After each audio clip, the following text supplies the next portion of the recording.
Hey, welcome to America. The best movies.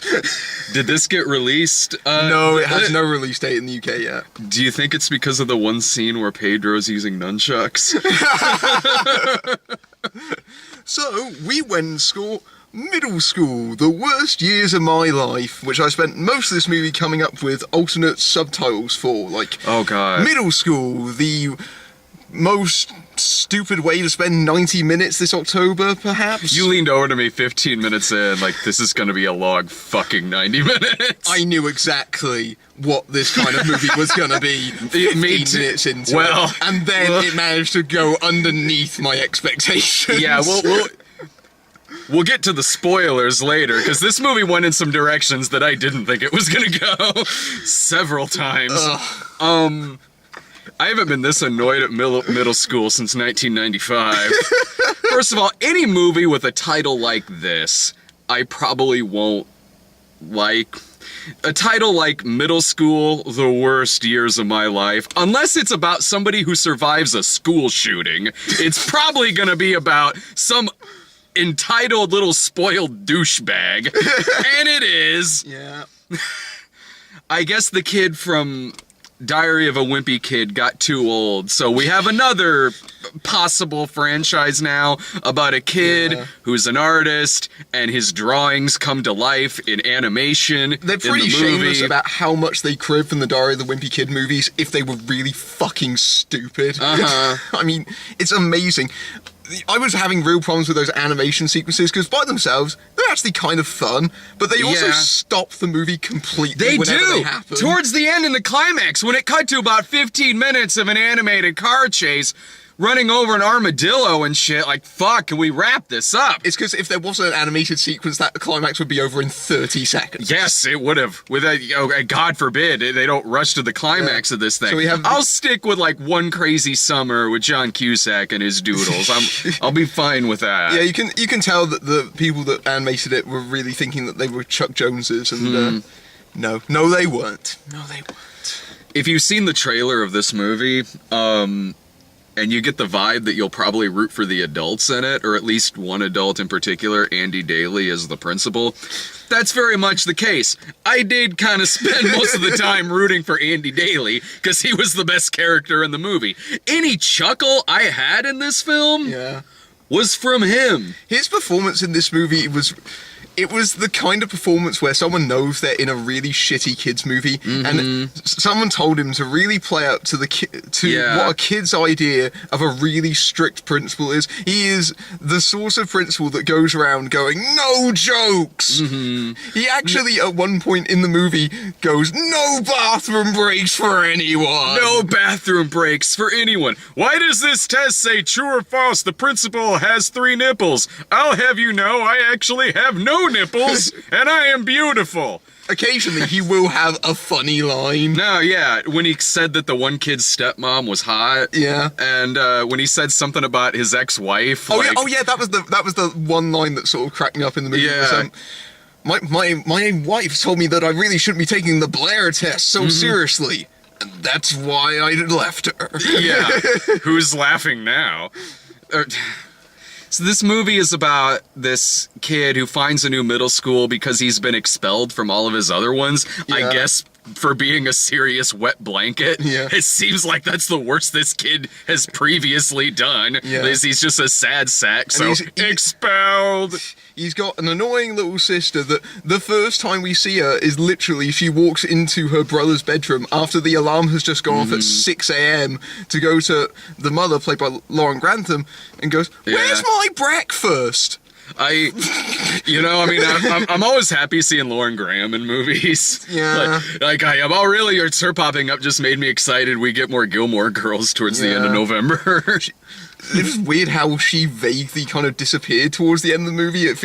Because her character is a sous chef, which seems like a character trait that they introduced that might actually go anywhere, but no.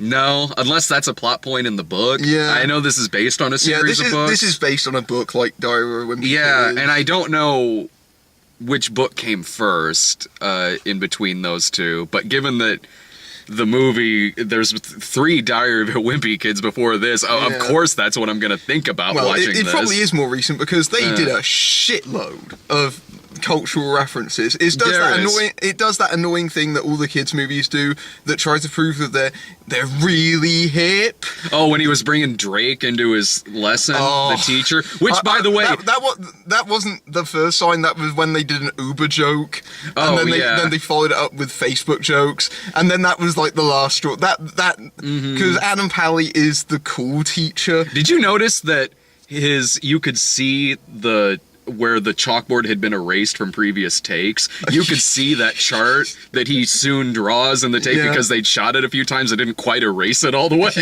Yeah. So he's really cool because he knows rappers, because apparently he's down with the streets.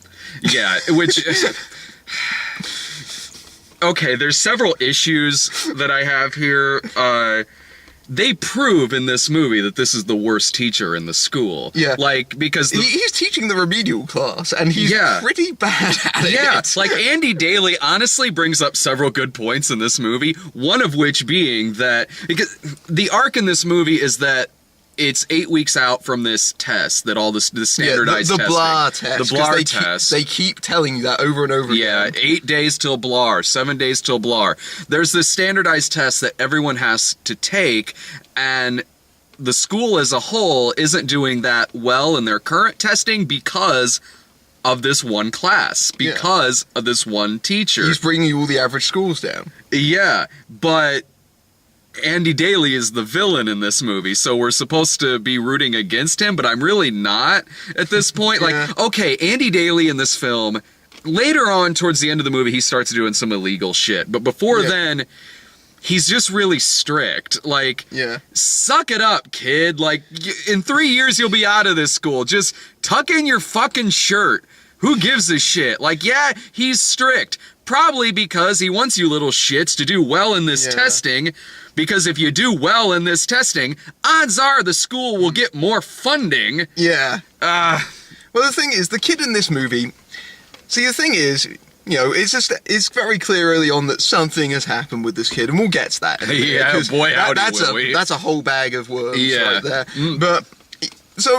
But we're clear about this. But at the same time, he's got this notepad full of doodles, and sort of the thing that instigates this entire movie is that his book gets taken away from him, and And so Andy Daly goes, bring out the bucket of acid. Like, he has his own bucket of dip from Roger Rabbit that he melts. Bright blue dip. Bright blue dip that he melts this kid's doodles in a thing of acid, and you see the cartoon characters dying.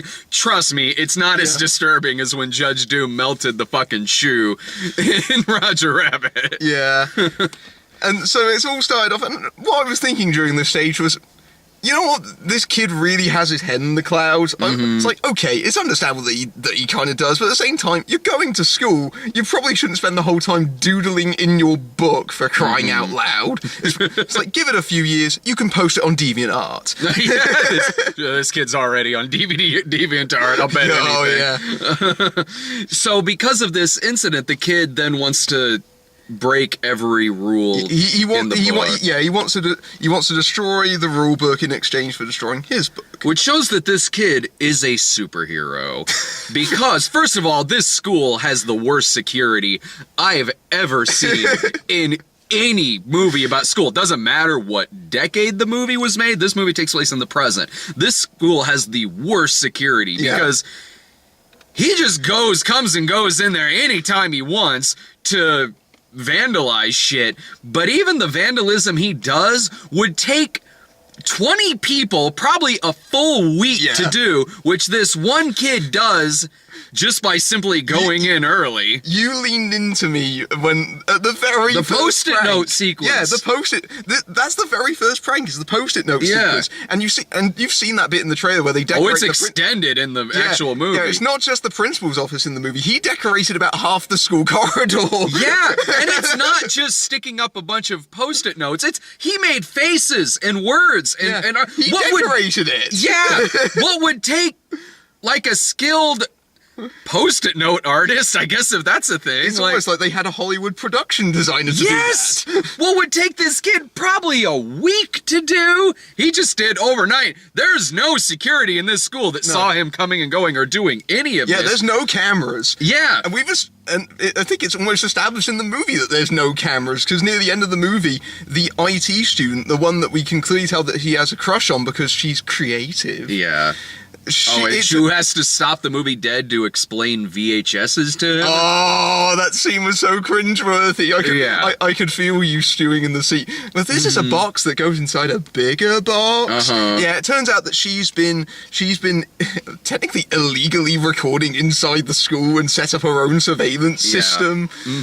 So basically there to expose a crucial plot point. So it's basically there to expose the principal for doing all the illegal stuff, as opposed to the kid doing all this illegal stuff that would get him caught in a heartbeat. Yeah, whether it's like hooking like the dye to the sprinkler system. What if there was a real fire? I was just thinking during that sequence, what if the paint got in everyone's eyes? Or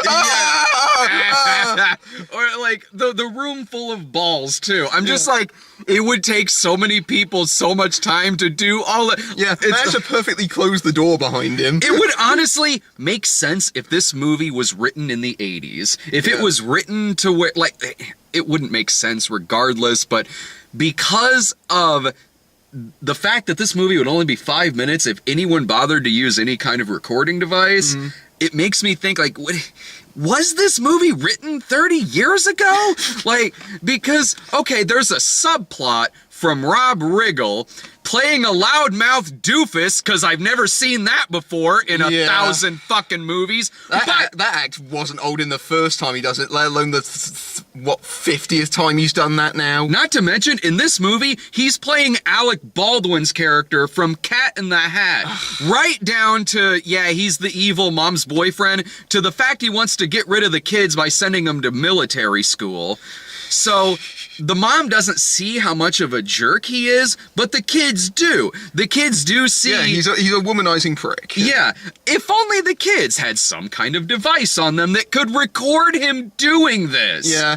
And it basically is a setup for all these animated sequences where he's a bear that exist solely to pad out the running time. And even during those sequences, I was still going, well, the kid's a real shit, so I'm kind of siding with Rob Riggle's character. I side with Rob Riggle's character on one point. Other than that, he's just there to be a loudmouth doof, like the stereotypical Rob Riggle kind of movie role. But there's one part in the movie where he suggests that the kid needs therapy. Yeah, and that's the one smart thing he says in this movie. He's really obsessed with his car, and I bet you've never seen a movie before where someone's car gets trashed because it's their prized possession. I did like how that was eventually at the end of the movie she leaves him because he's abject about the car being stolen, because apparently that's not a thing he should be worried. That's not a thing he should be worried about while the kids are also missing. Right, like there's like 1,000 other things you could have left this guy for. What the fuck? I do like how most of the plot points in this movie just fizzle out. They don't really have any sort of major impacting conclusion. They just sort of not really. We're just wrapping the movie up now. Okay, fair enough. There's one thing though, because this thing about therapy transitions into this other point about this. So, the main character, Rafe, he has a best friend in this movie. And I've seen this other kid actor before in some other things, but I can't think of what. Yeah. So he's like the best friend that you see in a lot of movies like this. Like, if this movie were made in the 80s, he'd be Curtis Armstrong. Yeah. So you find out as the movie goes on that at one point, Rafe had a little brother, and the little brother got sick and died. Yeah. Now, I know you see where I'm going with this, but trust me, we didn't when we were watching the movie. I kind of felt stupid after. Well, actually, I didn't feel stupid over where this was heading, but go on. Here's how it plays out. Like, so he's with his best friend through a lot of this movie. Like, he sneaks in through the window, he helps him set up his pranks. Like, he's the high school movie goofy smart-ass friend. So when there's this dramatic moment with Rafe and Lauren Graham, and they're talking about how much they miss the brother, the camera pans down to this old picture of all of them together, and the brother is the friend. Yeah. He's been talking to, like, fucking Charlie St. Cloud throughout this whole fucking movie. They Nick Sparks this shit. And I seriously sat there like, what? Like, out loud, I think I went, oh, man. I laughed at that moment. We both turned to each other like, I can't believe we both fell for that. Here's why I fell for that, because who goes into a movie like this expecting a Shyamalan twist? Yeah, I was also thinking, well, who goes into this movie expecting something so stupid to happen? It gets dumber. Standards. It gets ridiculous, because when the love interest is secretly recording all the stuff in the hallways, she does record him having a conversation with nothing, because he's talking to a ghost. So you're thinking when you're watching it like, okay, are we just seeing it like this, and maybe this isn't really happening in reality, that he's having a conversation? Like the cartoon sequences. Yeah. Like, okay. But no, he is actually talking to his dead brother. Yeah. He's talking to no one. He's having a conversation with no one, and the love interest is like, I think that's sweet. Or something. The kid sees animation come to life in front of him, and he's talking to ghosts. He does need therapy. Yeah, he needs some serious help. The funniest bit was at the end of the movie. When he's talking to the kid, and it turns out she's been waiting in a bush behind a tree. But you missed a crucial point about that ending sequence, which is, yes, the dead kid ghost does leave. Because when the movie is all wrapped up, it's night, and he's in front of the school, and he's talking to the dead kid, and then a spaceship shows up. I wish I was making this up. Yeah. Then a giant animated spaceship. A giant animated spaceship shows up that does the beam that sucks the kid up into it, and he's bye, like it's E.T. And he's bye, and then the kid's looking up and waving, and the spaceship leaves. Pan over, the love interest girl was watching all of this happen, but again, is just kind of like, hey, like she's clapping because, like, he had an inside joke that he said with the brother, and she didn't know what that meant, so she asked him what that meant. Not wondering why he's talking to nothing, looking up at nothing in the sky, smiling and waving like a lunatic. But no, that's charming, you know, like, oh, that's cute. And then in that same scene, they have their first kiss, him and the girl, after he's talked to a ghost who left in a spaceship. What the fuck? And that's how the movie ends. That is the movie ends in space. Yeah. The movie literally ends in space. Poochie died on the way to his home planet. Yeah. Wow. And we left the theater, and I looked at you and went, we surprisingly have a lot to talk about with this movie. Yeah. Middle school, how to commit criminal property damage. Yeah. Uh-huh. Like they commit loads of crimes in this movie. I mean, there's the fact that they tampered with the sprinkler system, they steal Rob Riggle's car, they destroy it, which Lauren Graham is like, ha, that's really funny. It's like, no, he could call the police. And, yeah, this movie, like, I've seen plenty of shenanigans movie where they do illegal stuff throughout the whole thing, and you laugh because the movie's well written, or it's got likable characters, or maybe there's enough, like, minor context to it to where you easily forgive shenanigans that go on in a movie like that. Look, one of my favorite 80s comedies is Weird Science, like the granddaddy of, like, 80s shenanigans movie. Yeah. Is there illegal stuff in that? Lord, yes! Yeah. But you're rooting for these guys. Because, you know, they're bad with women, they get picked on a little bit. You're rooting for Gary and Wyatt, you know? Like, yeah, go ahead, Gary, drive like 120 miles an hour. If it means you get to have, a kiss with the cute blonde girl, go for it, man, do it. In this... Well, just suck it up, kid. It's Like, tuck in your shirt. It is. Fuck. It is for the most petty of reasons. Yeah. And it's a stupid middle school feud with the head teacher and the. Like, I love how the movie is all shocked that the head teacher does illegal stuff, because he frames the class at the end of the movie. He frames the class by putting all the stuff that has been used for the pranks into the lockers of this class. He tries to artificially raise the test by suspending all the students in this class and firing That's a King of the Tally. Hill episode, Yeah. too. And so there's that, and the movie is meant to be, oh my god, what he did was illegal. That doesn't really, that's a bit hypocritical. It really kind of is. Like, yeah, it is a little bit. Kids, But, like, kids, it's okay to break rules that you don't agree with if the person that's enforcing them is a dick. That's the message of this movie, apparently. like, so he had a dress code. Like, he had a dress code. He made him walk in a line. Like, No loitering. This movie is like if, like, The Wall was a Disney production. Like, someone who goes to a military school would watch a movie like this and laugh. Yeah. Like, oh no.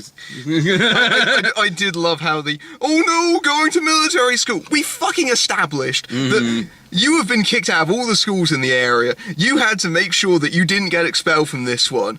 What the fuck did you think was going to happen at the end of this game? If he didn't like Andy Daly's rules, he's gonna go like fucking Tom Cruise at the end of Taps at military school.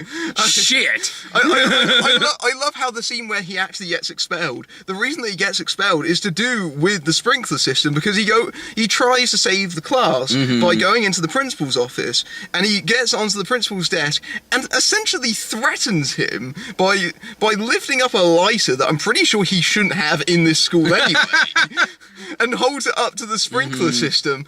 Like, that is illegal. But in that same scene, Like, Andy what Daly. do you think was going to happen in any school if you hold up a lighter and set off the sprinkler system? You're going to get, at the very least, suspended, if not totally. expelled. And all that kid had to do was to just have a recording device on him, because Andy Daly blackmails him. Andy Daly totally blackmails him in that scene. All he needed to do was have his goddamn phone recording in that scene.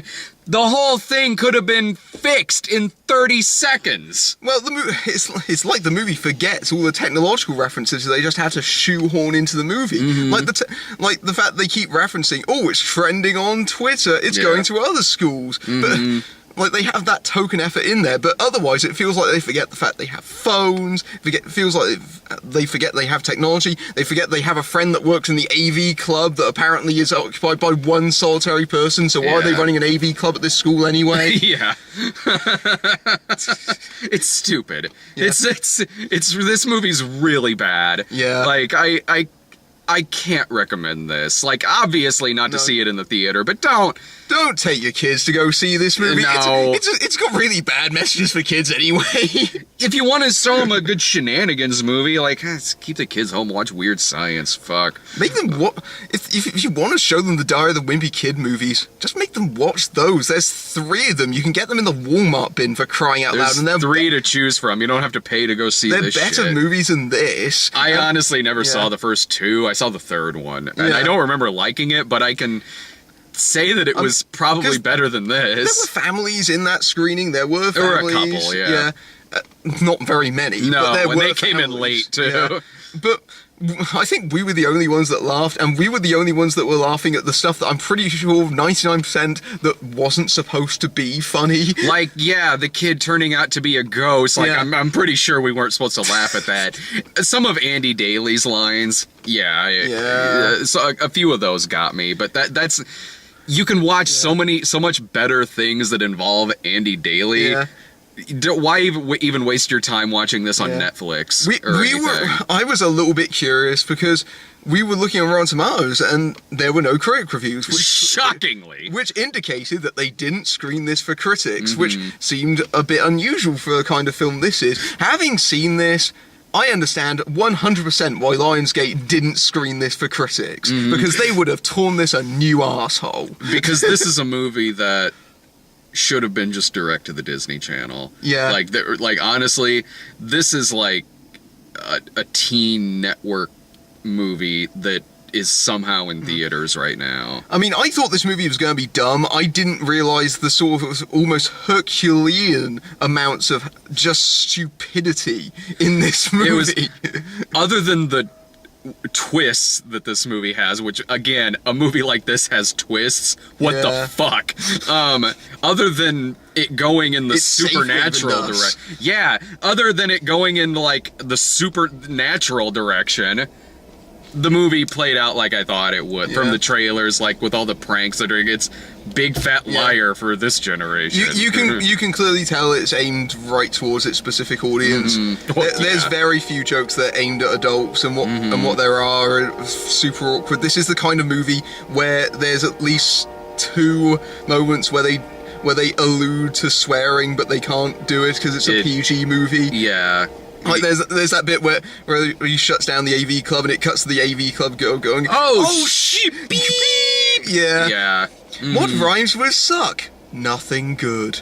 Just like the movie. Just say fuck. You're in a room with a ghost. The ghost isn't gonna tell on you. Fuck. The ghost that manages to give you journals somehow. Yeah. Right. They could just pick this one moment to open that.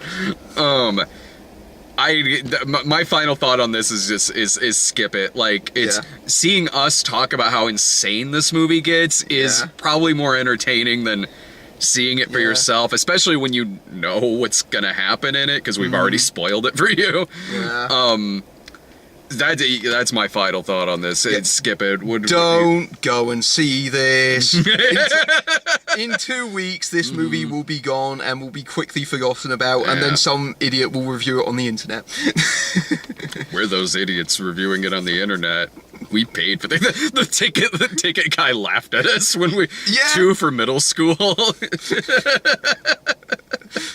We're adults. From middle school. Hey, I have got Bucks babysitting. God, I haven't felt that uncomfortable since saying 2 for little boy. Yeah. Shit. Well, we're about to go see Girl on the Train. Yeah, we just heard Emily Blunt go past, so, yeah. Yeah. Right? Oh, thank God the movie's arrived. See ya. See ya.